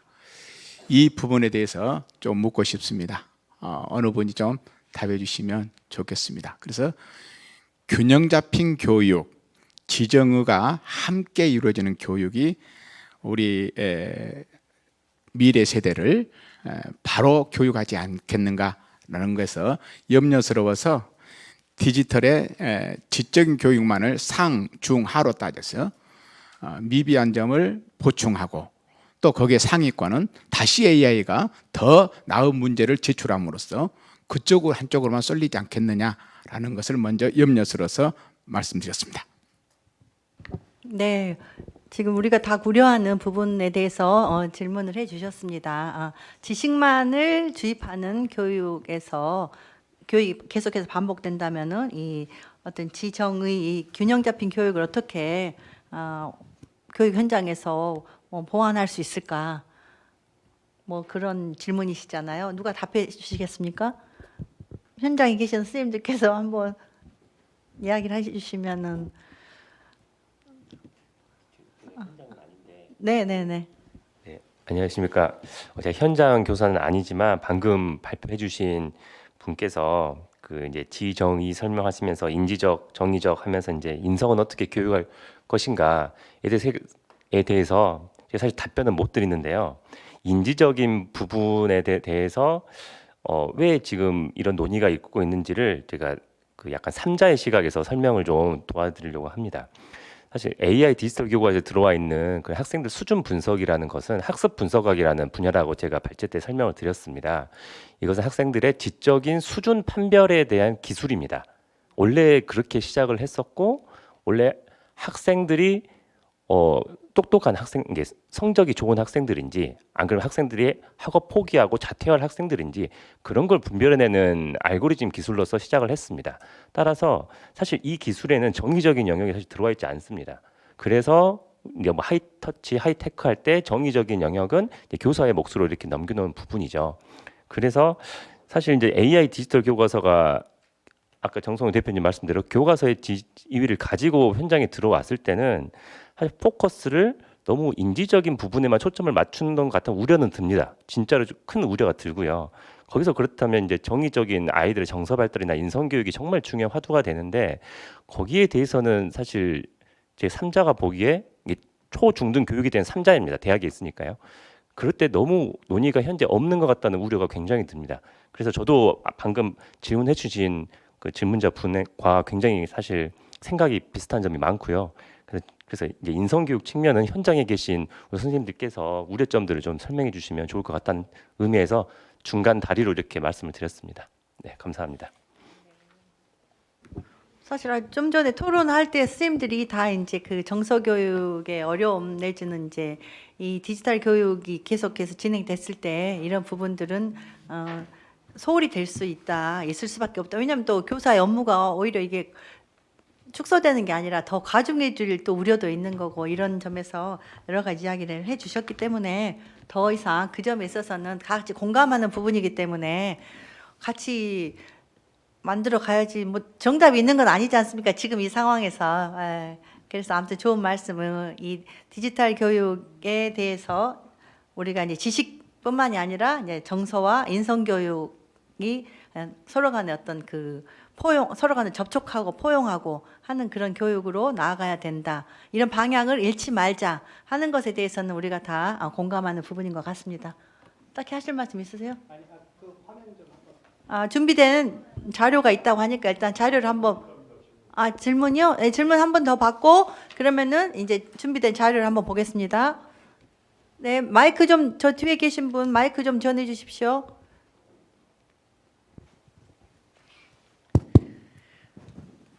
네, 안녕하십니까. 저는 양하길이라고 합니다. 제가 궁금한 것은 지금 이제 디지털 교과서 도입을 하게 되면 이제 지금은 뭐 수학, 영어, 정보 이렇게 한다고 하지만 각 분야로 나갈 것 아닙니까? 그러면 저희가 지금 인지적 기능에서 많은 지식이 전달될 텐데 그 디지털 교과서에 있는 지식이나 여러 정보들이 어떤 기준에 의해서 판별에 대해서 학생들한테 유리하게 대할 것인가. 이게 보편적인 기술이라고 하지만 어차피 우리가 박근혜 정부나 뭐 이제 다른 나라는 잘 모르겠지만 할 때 정책적인 측면에서 국정교과서 도입으로 역사를 메고 가거나 뭐 이런 것들을 많이 지금 봐왔지 않습니까? 그랬을 때 이 기준이 어떻게 해야 될지를 저희가 이제 무슨 연구회라든지 교수님들을 통해서 다 하겠지만 그런 기준에 부합하는 마련이 돼야 될 것 같다는 생각이 들어서 그걸 어떻게 하실 것인지. 기준이 없다고요. 아니. 그러니까 그것에 대한 우려가 있다. 우려가 있는데 네. 그것이 지금 저는 굉장히 좀 중요한 그렇죠. 부분이라고 생각이 네네. 들어서 지금 다시 한번 말씀드린 겁니다. 네네. 네, 처음에 임태영 대표께서 발제하실 때 바로 이제 그 점에 대해서도 언급을 해주셨거든요. 그러니까 발제하셨던 내용을 다시 한번 정리를 해주시죠. 네, 지금 포인트가 두 개인 것 같습니다. 일단 이번에는 수학, 영어, 정보 들어오고 내년에는 과학, 사회 이런 거 들어올 텐데 뭐 지금은 수학, 영어가 뭐 수준별 문제가 나온다고 하지만 다른 교과들이 어떻게 나올지 지금 전혀 가늠이 안 오신다는 점, 이 점 첫 번째 있고 두 번째는 그 수준별로 뭔가 문제가 나온다는 게 어떤 기준으로 이렇게 뭐 난이도가 조절돼서 나오느냐 이 두 가지 질문이신 것 같습니다. 맞죠? 예. 네. 그 점에 대해서 사실 제가 그 내부 알고리즘을 직접 보지 않는 이상 제가 정답을 말씀드릴 수는 없는데요. 기술적으로만 말씀을 드리면 수학 같은 경우는 뭐 수십 년 전부터 이미 문제은행식으로 난이도 조절은 다 되어 있습니다. 그건 다들 알고 계실 거예요. 사실 그것이 거의 그대로 지금 적용이 되어 있다고 저는 봅니다. 그런데 우리가 사실 원하는 이상적인 AI 알고리즘은 지금 학생들의 수준을 정말 정확하게 판별을 해주면 참 좋거든요. 근데 지금 그건 전 좀 아닐 거라고 저는 약간 보고 있습니다. 연구자로서. 그래서 그 점은 좀 약간 미스터리합니다. 그리고 수학과 영어 같은 경우는 난이도 조절이 어렵진 않을 것 같습니다. 왜냐하면 워낙 문제들도 많이 있고 난이도 같은 것도 구분이 잘 되어 있을 것 같아요. 그러나 어떤 사회라든지 이런 어떤 그 사람 학생의 가치관, 태도 이런 것들을 가르치는 그런 교과에서 과연 난이도 조절의 문제가 과연 의미가 있나라는 것은 제가 사회교과 전공은 아니지만 그런 좀 우려가 듭니다. 그래서 지금 가장 적용이 쉬운 영수정 위주로 가고 있는 것 같아요. 일단 도입은. 근데 그 이후 교과들은 아직 미스테리라고 저는 보고 있습니다. 아마 다들 공감을 하실 겁니다. 예, 제가 아는 지식 한에서는 여기까지밖에 말씀을 못 드린 점 양해 부탁드립니다. 네, 감사합니다. 네, 감사합니다. 네, 그러니까 난이도 조절이나 이 수준별 가능한, 그러니까 사실 정답을 우리 여러 가지 교과목 중에 정답을 찾아야 되는 부분들은 있잖아요. 그런 부분들은 가능한데 정답이 아니고 사고력을 키워주고 어떤 관계성을 키워주는 그런 교과목들, 그러니까 뭐 국어라든지 사회라든지 도덕이라든지 이런 가치관이 반영되는 부분들에 대해서는 그렇게 어떻게 될지 심히 이제 우려스럽다 이제 이런 말씀을 주셨네요. 그런데 지금 선생님 저기 팩트 체크를 해야 될 게 일단은 그 내년도 도입은 교육부에서 이야기하고 있지만 그 이후 상황에 대해서는 지금 나온 게 있습니까? 2028년에 전면 시행하겠다는 거예요. 3년 정도만 서책과 디지털 교과서를 병행해서 쓰고 그 다음부터는 완전 디지털 교과서로 가겠다라는 게 정부의 계획입니다. 그랬는데 이 문제가 많으니까 교육부 장관하고 시도교육감 협의회가 협의를 해서 내년 한번 시행해보고 한번 논의하자라고 현재까지는 국회에 답한 것이 그 정도 수준인 것 같습니다. 근데 저는 수학도 오지선다에 저도 문제 봤어요. 저도 이 얘기하면서 오지선다에서 찍는 건데 개개인이 오답, 저는 과학이든 수학이든 오답이 중요하거든요. 제가 왜 저런 생각했느냐. 근데 그 분석 못해요. 맞았느냐 틀렸느냐 분석하는데 왜 오답을 했는지에 대한 분석을 계속 문제를 풀어봐야 되거든요. 그러면 그것이 이제 통계적으로 나오잖아요. 그럼 그걸 걔가 왜 틀렸는지 알기 위해서는 많은 시간이 또 필요해요. 그 자료가 누구한테 갑니까? 우리는 학생들이 문제를 풀고 교사를 낸 모든 자료를 AI 회사한테 다 주는 겁니다. 그렇게 되면 그 데이터가 축적이 돼서 대한민국의 학생들이 축적된 데이터를 가지고 누군가 다음에 돈을 벌겠죠. 이건 데이터는 굉장히 신중한 문제임에도 불구하고 아직도 그것엔 데이터 분석이 안 돼 있는 걸 가지고 우리가 사용하지 되지 않을까 그런 염려가 되고요. 또 하나는 교육부가 궁여지책을 사책해도 되고 디지털 교과서 해도 된다고 합니다. 그러면은 교육부에서 수요 조사를 해야 되잖아요. 뭘 할 건가? 그래서 계약해야 되잖아요. 다 한다는 전제에 계약을 해놓고 교사가 사용하든지 안 하든지 그것은 교사 마음대로 해라. 이렇게 풀어줄 가능성이 매우 높으니 예산 낭비인 거죠. 실은 전에 우리 수요 조사 없이 노트북이 태블릿 PC 나눠준 교육청들 많잖아요. 이번에도 틀림없이 그럴 가능성이 높다. 왜냐하면 미리 조사를 해야 조사도 안 해놓고 이걸 마치 굉장히 혜택을 준 것처럼 느끼게 하는 거.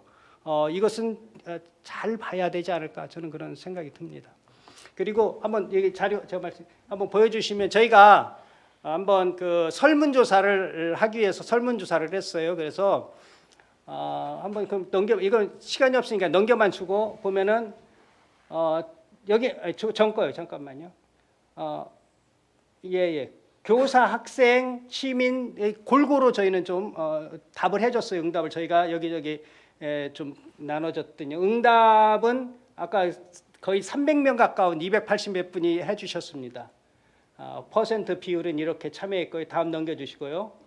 알고 있는 분이 한 90.9 도입된다는 걸 알고 있는 거죠. 뉴스에 나왔으니까 한 10% 정도는 몰랐다는 거고 넘겨주세요.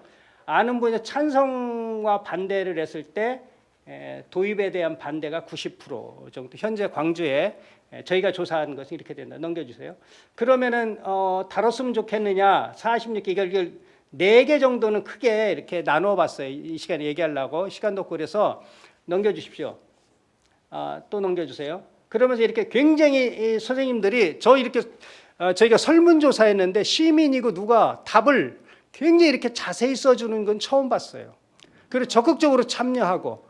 그래서 제가 답하려고 그랬더니 이 답은 제가 할 답이 아니라 교육청과 교육부가 할 답이더라고요. 그래서 저희가 이걸 잘 모아서 교육청에 전달할까 합니다. 시민과 선생님들, 선대리들이 왜 이렇게 하는가 의견을. 왜냐하면 이렇게 토론회 하면 여기 있는 몇 분의 이야기 혹은 교원단체의 이야기 이렇게 듣기 때문에 저희가 설문조사 내용을 가지고 한번 이야기를 한번 할까 해서 이렇게 보여드린 겁니다. 예. 한번 읽어보셔도 좀 재미있는 것이 많습니다. 예. 의미 있는 내용도 있고요. 예. 넘겨도 계속 있는 됐습니다. 예. 네, 감사합니다. 네, 이제 마무리를 해야 될 시간인 것 같습니다. 오늘 토론회를 통해서 정말 진지한 내용들이 많이 이야기가 되고 또 현실을 교실 현장에서 어떤 상태인지 또 선생님들께서 나와서 말씀을 해주셔서 너무 감사하고 또 학부모 입장에서 그리고 또 교육공학적인 측면에서 이야기를 해주셨습니다. 아마 조금 전에 우리 정성홍 선생님께서 말씀하신 것이 또 이제 결국은 우리가 해야 될 부분이라고 생각하는데요.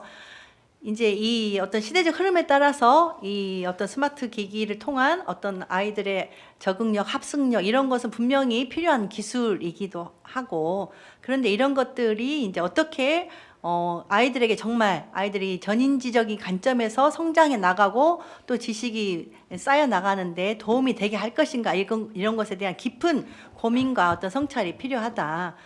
그리고 지금 성급하게 도입해서는 결국 우리의 데이터들이 이 뭐 MS나 구글이나 이런 어떤 거대 플랫폼 회사들에게 어떤 그 자료가 쌓이는 것에 도움이 될 뿐 우리 안에서 우리 교육 어떤 체계 내에서 쌓여지는 것들에 대한 그 축적 이런 선생님들 한 분 한 분이 아이들에 대해서 데이터를 가지고 쌓아가는 것 이런 것들이 중요한데 그런 측면에서도 지금 상황 여러 가지 준비가 미흡하다.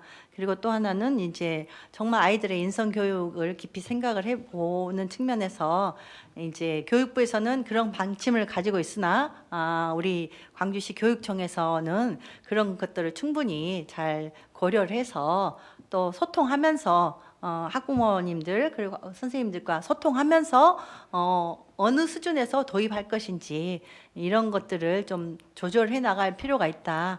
이렇게 정리를 하면 될 것 같습니다.